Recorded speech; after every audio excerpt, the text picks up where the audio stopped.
பல்பதியும் நெடுங்கிரியும்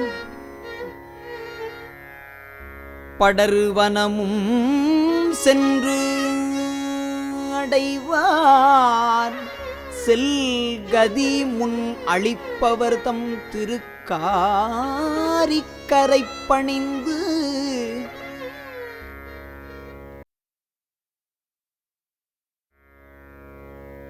பல்பதியும் நெடுங்கிரியும்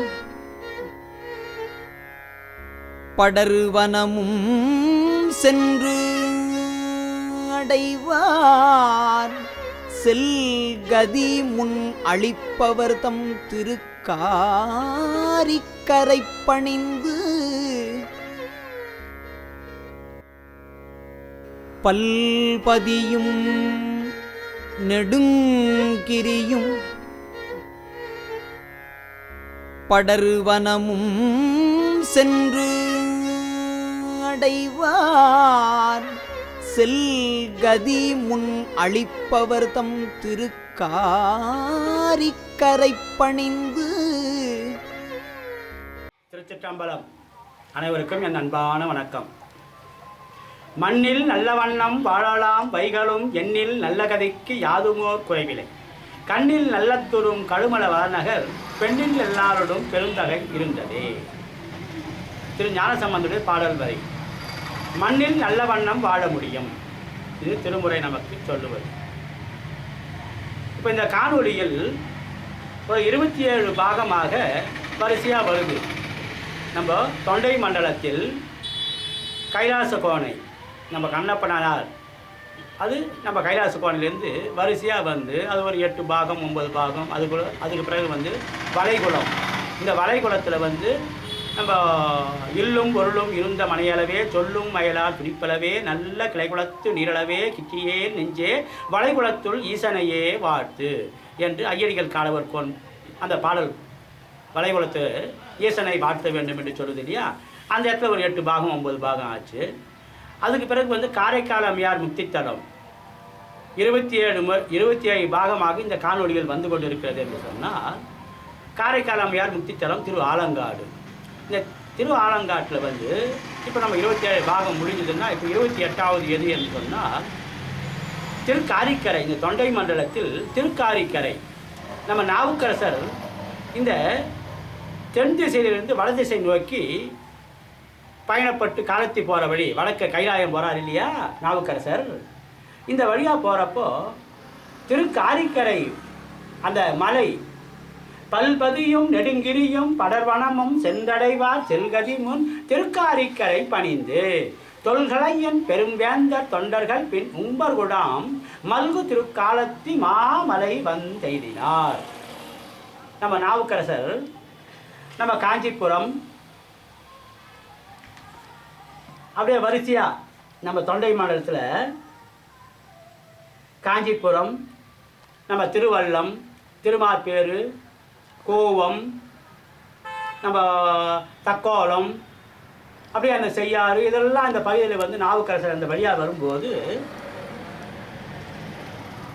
திரு ஆலங்காட்டிலிருந்து காலத்தி போகிற வழியில் வந்து இந்த திருக்காரிக்கரை மலை, இந்த மலைக்கு பக்கத்தில் வந்து நாவுக்கரசர் போன மாதிரி நமக்கு அந்த வரலாறு சொல்லுது. திரு ஞானசம்பந்தர், திரு நாவுக்கரசர், சுந்தரமூர்த்தி சுவாமிகள் நம்ம இந்த வழியாக போன மாதிரி வரலாறு சொல்லுது. திருமூலர் வந்து வடக்கு இருந்து தென் திசை நோக்கி வருகிறார், இந்த வழியாக வர்றாரு.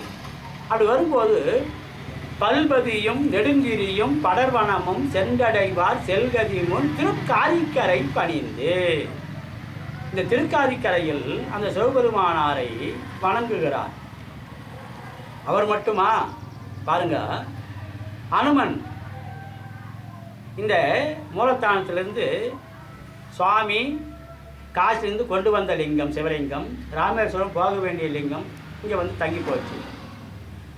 இந்த வரலாறுலாம் வந்து அந்த சீதா பிராட்டி, ராமபிரான் இவர்கள் பொருட்டு அந்த பிரம்மத்தி தோஷம் ராவணனை வதம் செஞ்சு அந்த பிரம்மத்தி தோஷம் நீங்குவதற்கு காசிலிருந்து கொண்டு வந்து சிவலிங்கம் கொண்டு வந்து இங்கே பூஜை பண்ணணும்னு சொல்லி, ராமேஸ்வரத்துக்கு பூஜை பண்ணணும்னு சொல்லி அப்படி இவங்க பேசும்போது அனுமன் வந்து நான் கொண்டு வரேன்னு போகிற வழியில் ராமேஸ்வரத்துலேருந்து போய் போகிறப்பவே தெரியுது இவருக்கு வந்து இந்த பகுதியாக இவர் வந்து போகிறாருன்னா நாளைக்கு இவர் வரப்போகிறாரு காசுலேருந்து சுயம்பிள்ளைங்க கொண்டு வர போகிறாருன்னு இங்கே பைரவ சாமிக்கிட்டே பைரவ சேத்திரம் முதல்ல வந்து திருக்காரிக்கரையில் பைரவ சேத்திரம். அதற்கு பிறகு எது அந்த அனுமார் கொண்டு வந்த சிவலிங்கம் இங்கே நின்ன பிறகு தான் அது சிவத்தலமாக. அப்போ என்ன ஆகுது, இவர் போகிறப்ப வந்து இந்த பைரவர் வந்து ஒரு 3 பேர்கிட்ட வரம் வாங்கி, அதாவது சூரிய பகவான், வாயு பகவான், கங்காதேவி இந்த 3 பேருக்கும் வரம் வாங்கி நாளைக்கு உதயமாக சூரியன் அதிகப்படியான வெப்பம் இருக்கணும், நாளைக்கு வந்து தென் திசையிலேருந்து வட திசை நோக்கி புயல் போல வீசணும், நீர்நிலை எங்கேயும் தெரியக்கூடாது, இந்த மடுவில் வர்ற தண்ணி, இந்த மலையில் வர்ற ஊற்று, இந்த ஊத்தாகப்பட்டது இதுவரையும் வந்து வர வாங்குறாரு. புயல் காற்று போல் வீசுது, தென் திசையிலேருந்து வட திசை நோக்கி வீசுது, எதிர்காத்தா வீசுது. இது அந்த அனுமார் சிவலிங்கத்தை கொண்டு வரும்போது அப்போ என்ன ஆகுது, வெயில் அதிகமாக இருக்குது, தண்ணி எங்கேயும் கிடைக்கல, எல்லாமே வந்து மணலாக தெரியுது. அப்படி இருக்கிற காலத்தில் இங்கே வந்து நமக்கு அந்த பொங்கி வருது மடுவில். அப்படி வரும்போது இங்கே இறங்கி வந்து தண்ணி குடிக்க இறங்குறாரு. அப்போ அந்த பைரவர் சாமி வந்து அந்த குளத்துல வந்து குளிக்கலாம்னு சொல்லி இறங்குறப்போ அந்த குழந்தை கட்ட பைரவர் சாமி சின்ன குழந்தையா வந்து ஒரு மாதிரி 10 பசுமாடுகளை சிருஷ்டை பண்ணி அங்கே வந்து பசுமாடு மேய்த்து கொண்டு இருக்கிறார். இந்த குழந்தைகிட்ட அந்த சிவலிங்கத்தை கொடுத்துட்டு இதை வந்து கொஞ்ச நேரம் தூக்கி வச்சு நான் தண்ணி குடிச்சிட்டு வாங்கிக்கிறேன்னு சொல்கிறாரு. ஐயா நான் வந்து இவ்வளோ பெரிய ஆள் ஒன்றும் இல்லை, இந்த சிவலிங்கத்தை என்னால் தோக்க முடியாதுன்னு குழந்தை சொல்லுது. இல்லை நான் வந்து சஞ்சீவி மலையே தோக்கின ஆள், நான் என்னுடைய சக்தி உனக்கு கொஞ்ச நேரம் கொடுத்து வைக்கிறேன், இதை கையில் வச்சுக்கோ அப்படின்னு சொல்லி அவர் சொல்கிறாரு. சரி கையில் வாங்கிக்கிறாரு, முடியலன்னு கீழே வச்சு விட்றாரு. எப்படி கொஞ்ச நேரம் தூக்கி வச்சுங்கிறாரு. இவர் வைக்கணுன்ற எண்ணம் இவருக்கு இருக்கிறதுனால அந்த குழந்தை கீழே வச்சுடுது. அப்போது தான் என்ற எண்ணமாகப்பட்டது நம்ம வந்து நீச்சல் அந்த இறங்கி நீச்சல் அடிச்சுட்டு தண்ணியெல்லாம் குடிச்சிட்டு அந்த மதுவில் அந்த தண்ணி வருது இல்லையா, நந்தி வாய்த்தியத்தை வந்து கொண்டே இருக்குது இல்லையா. அப்போ என்ன ஆகுது, அந்த தண்ணியை குடிச்சிட்டு இவர் வந்து அந்த குளத்தில் வந்து நீச்சல் அடிச்சுட்டு வந்து அந்த சிவலிங்கத்தை எடுக்கலான்னு பார்த்தா ராமேஸ்வரம் போக வேண்டிய இல்லைங்க இல்லையா, இங்கேருந்து அங்கே கொண்டு போகலான்னு பார்த்தா அது ஆகலை. அப்போ என்ன ஆகுது, வாழை கட்டி இழுக்கிறாரு. அப்படி இழுக்கும்போது நம்ம கை விரலில் எப்படி நமக்கு ரேகை தெரியுது, அதுபோல் சுவாமிக்கு வந்து அந்த வலு தெரியும். அந்த அனுமார் வந்து வாலில் கட்டி இழுத்த வரலாறு கல் தூண்லேயும் வந்து அந்த அமைப்பு இருக்குது.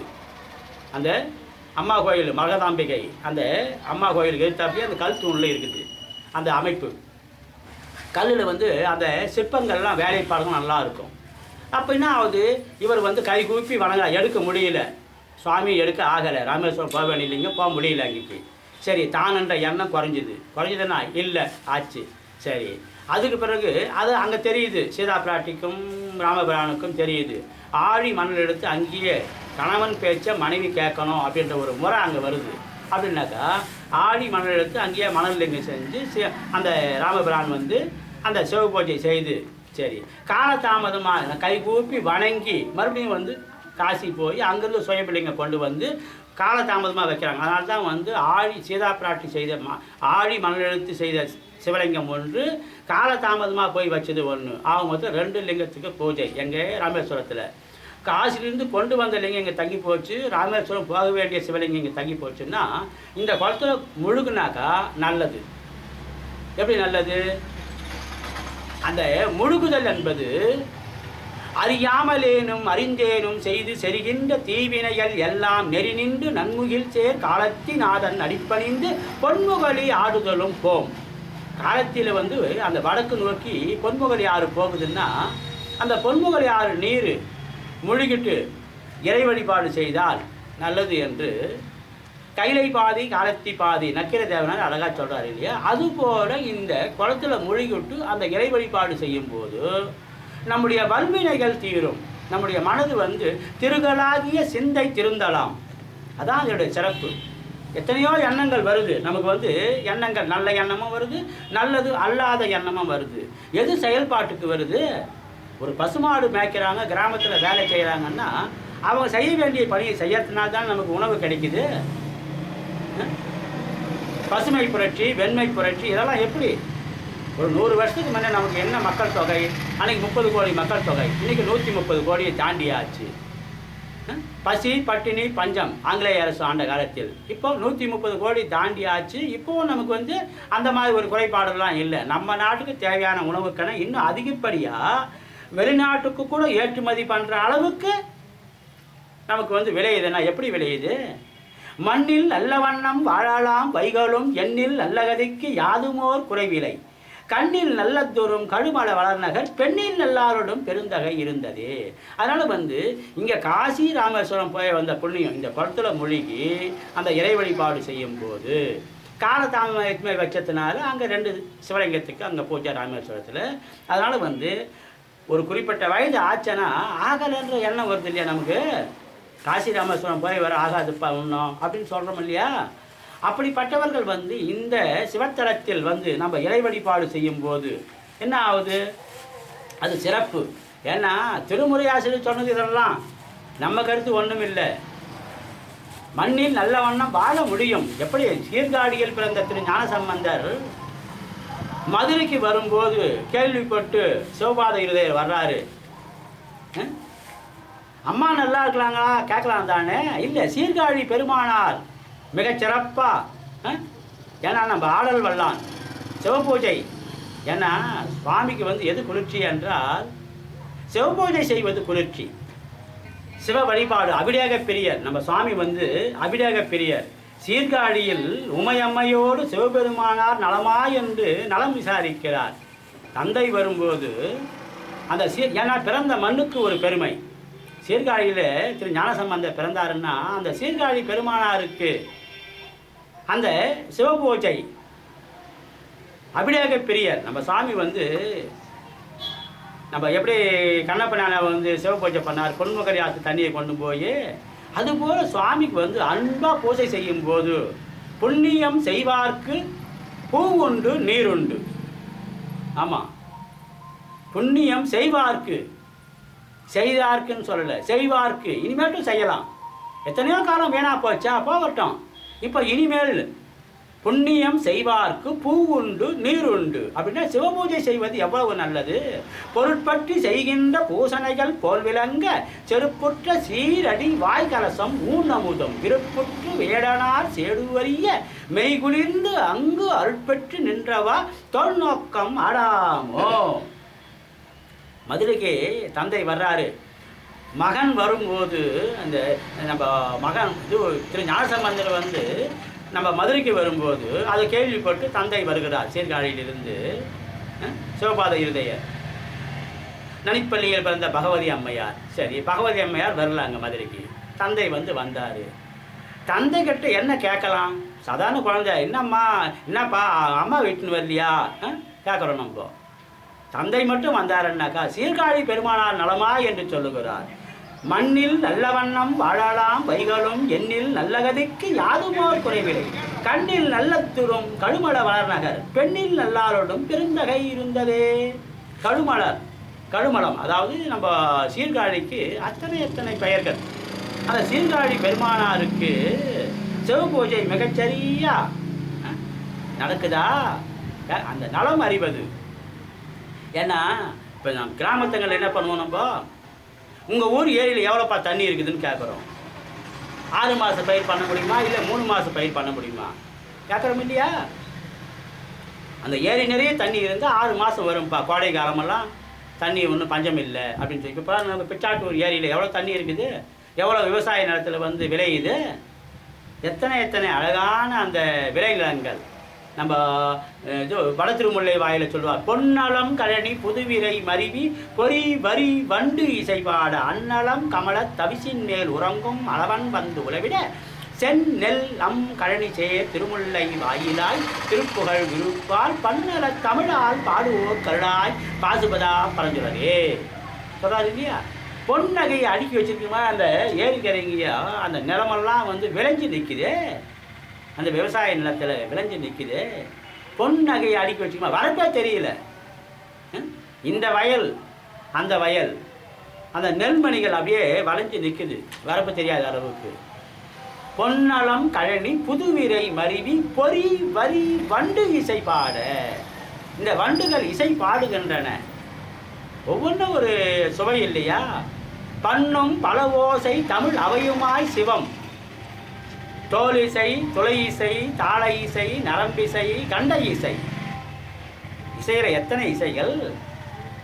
தோலிசை, இப்போ நாதஸ்வரம் ஓதுறோம் இல்லையா வாயில், தோலிசை துளை இசை தாள இசை. திரு ஞானசம்பந்தருக்கு எப்படி கோலக்காவில் தாளம் கொடுத்தாரு, ஓசை கொடுத்த நாயகி ஓசையை கொடுத்தாங்களே, எத்தனை எத்தனை அருமைப்பாடுடையது.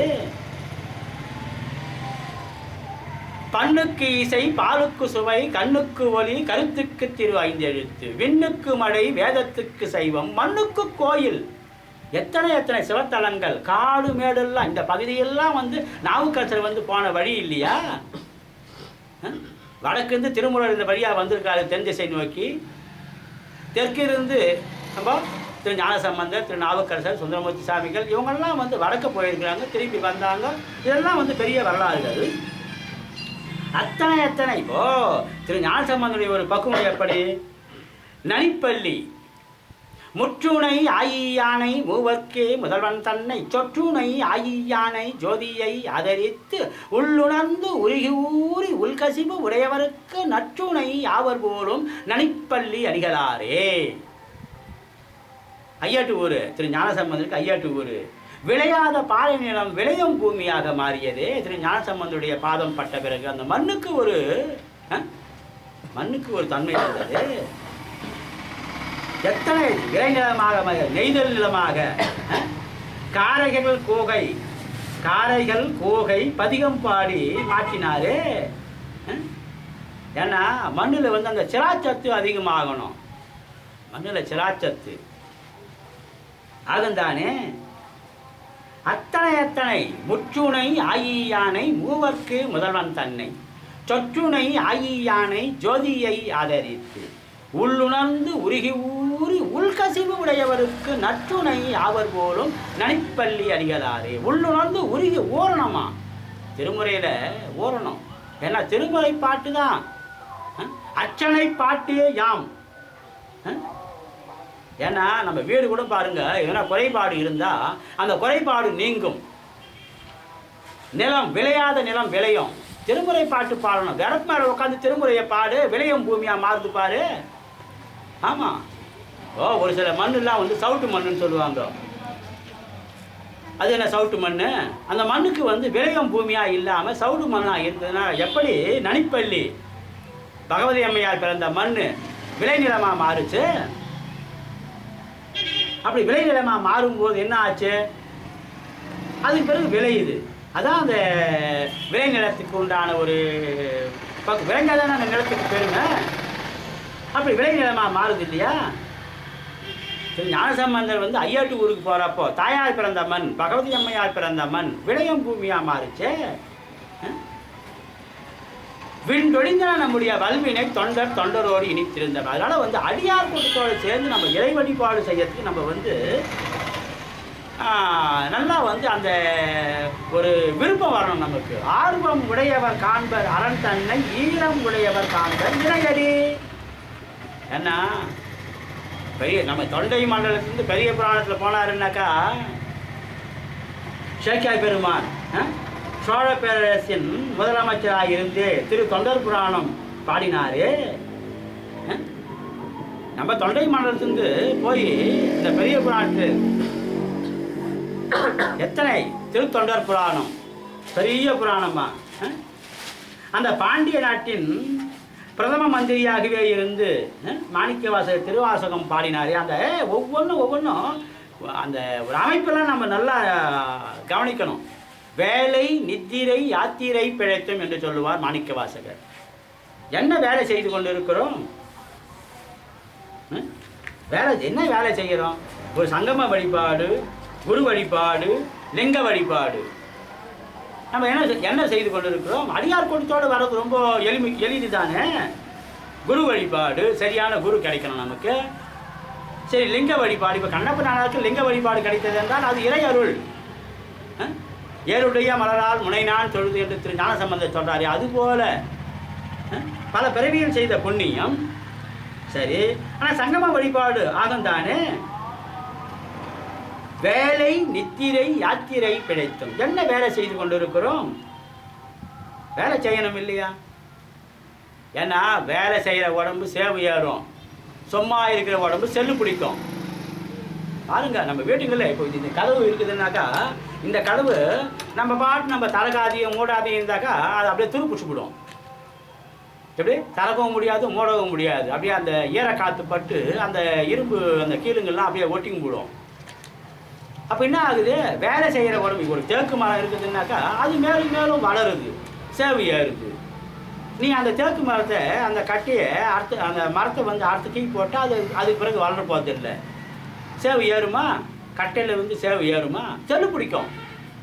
அப்படின்னா அதை எப்படியெல்லாம் நம்ம பயன்படுத்தணுமோ அது போல் நம்ம பயன்படுத்தினா தானே. அதுபோல் வாய்த்தது நம் தமக்கு ஈதோர் பிறவி மதித்திடுமேன். இந்த மனித பிறப்பை மதிக்கணும், இந்த மனித பிறப்பை மதிக்கணும்.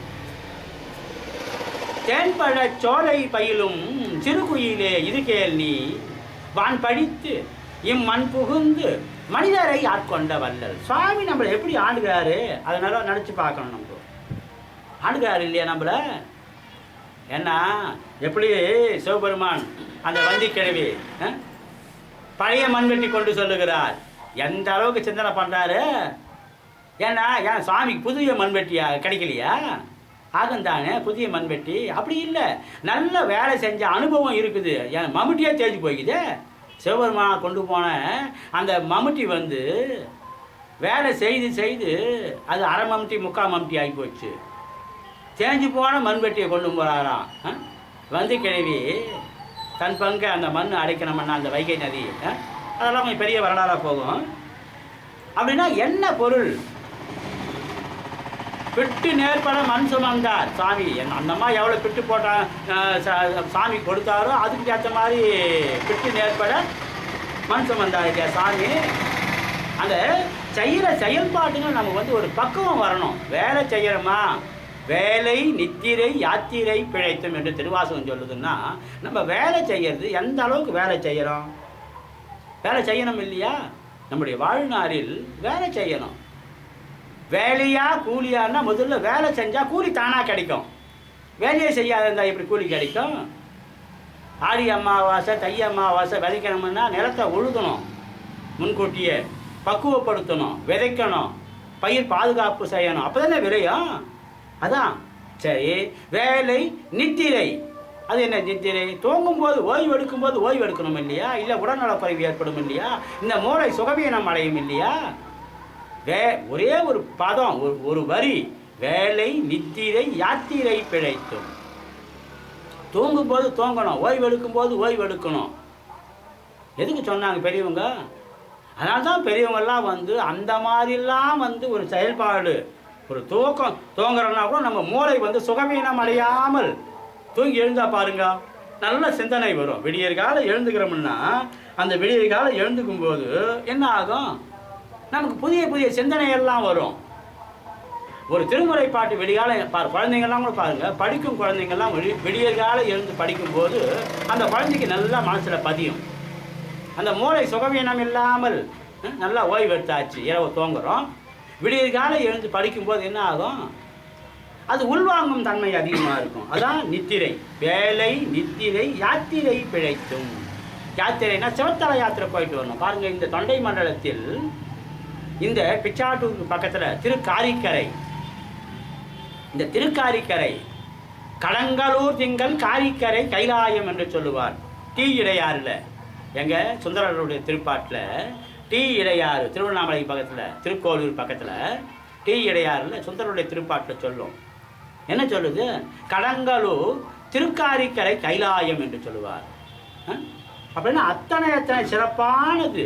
சிவத்தல யாத்திரை போயிட்டு நாடும் நகரமும் நல்திரு கோயிலும் தேடி திரிந்து சிவபெருமான் என்று எண்ணி பாடுமின் பாடி பணிமின் பணிந்த பின் கூடிய நெஞ்சத்தை கோயிலாய்க் கொள்வனே. அத்தனை நம்ம பூசண சிவபூஜை போய் எப்படி பண்ணாரு, மணக்கோயில் கட்டினார் இல்லையா? அதுபோல் எல்லாம் சுவாமிக்கு தெரியும். ஆகாய பேரேட்டில் பதிவு பண்ணுறார், வரி நெடும் புத்தகத்தில். இது கோடு போட்ட புத்தகமா, அதில் நம்ம பெயரை எழுதுன்னு சொல்லி. என்ன அழகு! அதனால் நமக்கு எது எல்லாம் வேணும்? வேலை நித்திரை யாத்திரை பிழைத்தும். அந்த சிவத்தலை யாத்திரை போகிறப்ப என்ன ஆகும், நம்ம மனசுக்குள்ளே வந்து அந்த ஒலி அலைகள் நம்ம உடம்புக்கு வந்து படும். இப்போ திரு ஆலங்காடு போகிறோம்னா திரு ஆலங்காட்டு அந்த குளத்துக்கு பக்கத்தில் காரைக்கால் அம்மையார் உச்சித்தலம் இல்லையா, அந்த தூசு நம்ம மேலே பட்டா போதுமே, பெரிய புண்ணியம் இல்லையா?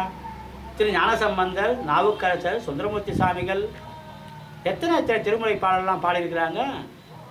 எத்தனை பொருள் பொதிந்தது. நம்முடைய மனதை வந்து திருகளாகிய சிந்தை திருந்தலாம். கோண கோணையாக கட்டி அடுப்பு எப்படி நிமித்துது, நிமித்து சொல்லி அடுப்பு எரிஞ்சுங்கிற அடுப்பு கோண கோணையாக கட்டிய நேரம் வச்சு நம்ம வந்து மூங்கல், பழைய மூங்கல் அடுப்பில் வைக்கிறோம், இன்னும் தேவையில்லைப்பா இது அப்படின்னு சொல்லி அது எரியுது. கோணையாகிற கட்டை ஒரு ஆலங்குச்சி, அரசு குச்சி, அத்தி குச்சி கோண கோணையாக இருக்குது. ஆனால் கோண கோணையாகிற கட்டையை கூட அடுப்பில் வைக்கிறோம், எரியுது, அடுப்பு நிமித்திவிடும். அதனால தான் நம்ம வீட்டுங்களை கூட பாருங்கள், ஒரு வரவுக்கும் செலவுக்கும் கொஞ்சம் வரவு எட்டனா செலவு பத்தனா பண்ணுற பசங்களை பார்த்தா, டேய் கல்யாணம் பண்ணணும்டா, சும்மா நீ வரவுக்கு போய் செலவு பண்ணாத அப்படின்னு சொல்கிறோம் இல்லையா? நம்ம ஒரு வழிகாட்டுதல். இந்த வழிகாட்டுதல் எப்படி ஆகும் அப்படின்னாக்கா, ஆன்றோர் சொல் கேட்டல், சான்றோர் சொல் கேட்டல், பெரியோர் சொல் கேட்டல், பெற்றோர் சொல் கேட்டல். அதெல்லாம் பெரிய செய்திகள், பெரிய செய்திகள். ஏன் இப்படிலாம் பெரியவங்க சொன்னாங்க? அந்த திருமுறை சிந்தனை தான் நமக்கு மூலம். வேலை நித்திரை யாத்திரை பிழைத்தும். அந்த யாத்திரை சிவத்தலை யாத்திரை போயிட்டு வரணும்னு சொல்கிறாங்க. நம்ம மனசுக்குள்ளே ஒரு உறுதிப்பாடு வரணும். மாதத்துக்கு ஒரு முறையா நீ ஊருக்கு பக்கத்தில் இருக்கிற கோயில், இப்போ பாருங்கள், திருமுறை ஆசிரியர் 63 நாயன்மார்லாம் பாரு, எங்கெங்கே என்னென்ன வழிபாடு பண்ணியிருக்காங்க. ஒரு 5 கிலோமீட்டருக்குள்ளே தான் இருக்கும் திருமுறை ஆசிரியர்கள். 63 நாயன்மார்கள் இவங்கெல்லாம் எங்கெங்கே எப்படி வழிபட்டாங்க. அவங்க வாழும் பகுதிக்கு பக்கத்துலேயே. தெங்களூரில் அப்புதடிகள் வாழ்ந்தாருன்னா, இங்கே தொண்டை மண்டலத்துக்கு வந்து அவர் வந்து பண்ணார் வேலையை, தன்னுடைய செயல்பாட்டை.